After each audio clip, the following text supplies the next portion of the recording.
problema ko ani ba. Sa una ko pagka-recover ani. Mo ni katong 2019 nga naigog linog diri sa barangay Daig, Tulunan, North Cotabato. Ako ko gasto aning balaya ni pero karon ibaligyain ako ni. Napa kay mo palit ani? Tanawa gud ang daawa diha.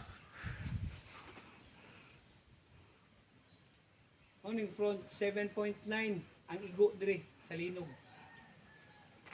Saan man ako ni nagproblema na ko ba? Oh, mapayo pa na ako ni. Ibaligyan na lang nako ni, ha? Og nay mo palit, palitan ninyo pagtarong mo.